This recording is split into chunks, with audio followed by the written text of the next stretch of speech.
and Mr. G. Getting the most out of documents in a DBQ is like getting the Infinity Stones in the Marvel superhero franchise. They can be tough to get, but once you get them all, you feel incredibly powerful.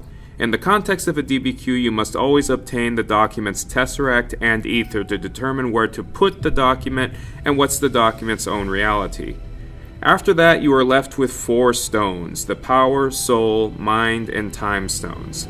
It's always a good idea to use 2 of these 4 POV Preconia stones to double your chances of getting the analysis point for the document.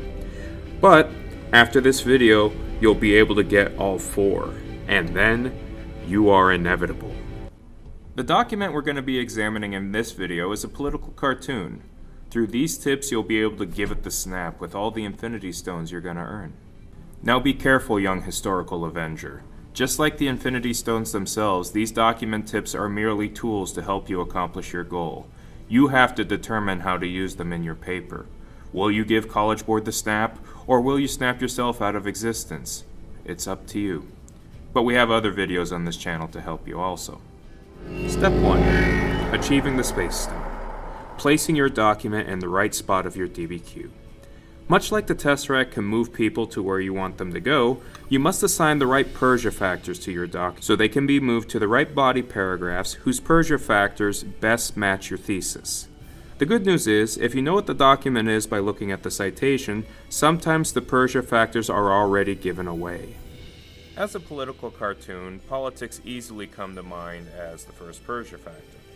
You can also apply economics and social factors to this document because they are dealing with tarring and feathering tax collectors, and this is a social protest to taxes. I feel this way every April 14th. The Tesseract is ours. We now know where to place the document. Now let's control its reality. The Reality Stone, supporting your argument with the right kind of evidence from the document.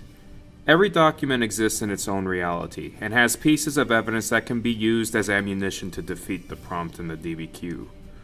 To achieve the Reality Stone in your quest to inevitably vanquish the DBQ, you must take a look at the prompt you are given, then at the document. Then you think about details from the document that can be used in answering the prompt. Now, this is really important because you won't get any points if you directly quote from the document. Instead, you explain certain details from the document in your own words which could be used to answer the main question in the prompt. If you do that 3 times with 3 different documents, you get 1 point. You do it for 4, you get double points. The prompt deals with how British policies damage their relationship with their American colonies. With that in mind, you could argue that this document damages that relationship even further because it depicts violent protests which resulted from controversial taxes which were levied from the British without colonial input. Now that we can describe this document, we control its reality. Now let's harness its power. The Power Stone. How to analyze the point of view of a document. Just like the Power Stone, some historical documents have the power to destroy entire worlds, or at least certain Persia factors. What you need to do to uncover the Power Stone of each document is to ask yourself 2 questions. What is the issue the document is addressing, and what is the author's opinion on the issue? Make sure you use certain details in answering each of those questions. If you absolutely have to, you can quote 1 to 2 words from the document, but not entire phrases or sentences. The issue in this document is the colonial reaction to British taxes, and we can tell that the painter is clearly pro-British instead of pro-patriot because all the Sons of Liberty in this painting look like monsters. The oldest trick in the book is that if you want to find the author's point of view on a cartoon, you find the monsters. Whoever the monsters are, the author is against them. The tax collector, on the other hand, looks sympathetic, and if you look closely, these trolls are intending to hang him for just doing his job. The power of point of view is now ours to command. Now let's control the document's soul. The Soul Stone. Discovering a document's purpose. Now don't worry, it's okay. In your quest to get this soul stone, you don't need to sacrifice something you love. All you need to do is answer one question. Why does this document exist? In your answer, it's always a good idea to gear your document's answer towards a Persia factor. For example, to create new laws, or to promote the inclusion of an excluded group. It's also a great idea to pair purpose up with another infinity stone, like point of view, context, or intended audience. If you can use all 4 POV Preconia factors correctly, you control all aspects of the document and become inevitably powerful. By determining the purpose of a document, we control its very soul. Do to go. The Mind Stone. Determining a document's intended audience. Just like the Mind Stone, every historical document has the goal of influencing other people to get them to do a certain task. When determining the document's intended audience, you must ask yourself these 2 questions. Who is supposed to read this document, and why? There are 2 tricks you can use to answering these questions. The first is to look at the citation and determine what kind of document it is. Depending on what kind of document it is, the intended audience might be given away just in that statement. The second is to pair your intended audience analysis to your analysis for the document's purpose.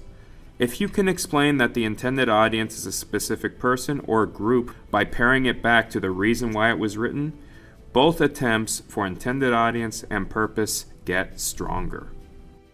The intended audience is very much a loyalist or pro-British community because its purpose is to criticize violent patriotic protests.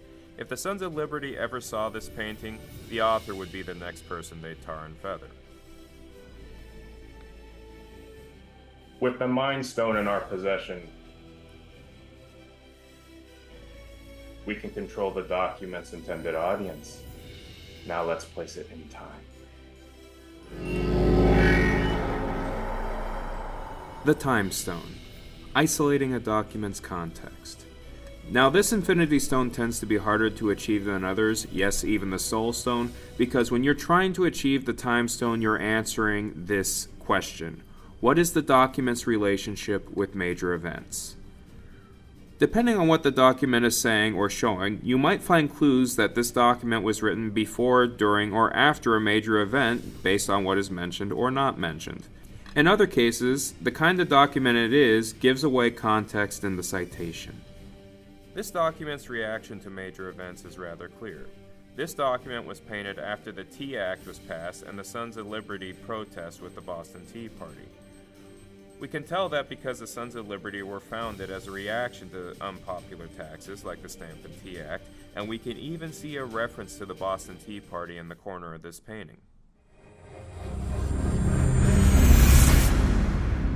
Hello again.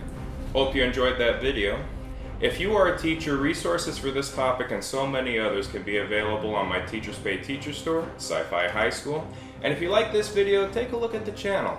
In addition to APUSH history stuff, we got stuff on psychology, creative writing, Hawaiian history, and a lot more in the future.